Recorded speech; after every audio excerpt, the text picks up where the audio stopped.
మూఢనమ్మకాలకి, మూఢ విశ్వాసాలకి కాలం చెల్లిన రోజులు.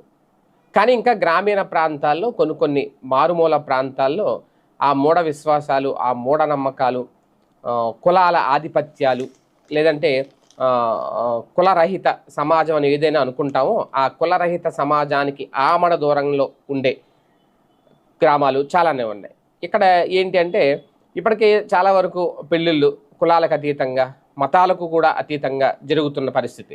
ఇంకా గట్టిగా మాట్లాడుకోవాలంటే లివింగ్ రిలేషన్ అనే కాన్సెప్ట్ కూడా వచ్చేసింది. ఇలాంటి టైంలో కూడా వేరే కులానికి సంబంధించిన వివాహం చేసుకున్నారు అని ఏకంగా 40 మందికి శిరోముండనం చేశారట. ఇది గ్రామ పెద్దలు వేసిన శిక్ష. ఎక్కడంటే ఒడిస్సాలో. అది కూడా వధువు కుటుంబ సభ్యులకు విధించిన శిక్ష గ్రామ పెద్దలు. మరి దీన్ని అరాచకం అనాలో ఇంకేమన్నా అనాలో ఆలోచించుకోవాలి.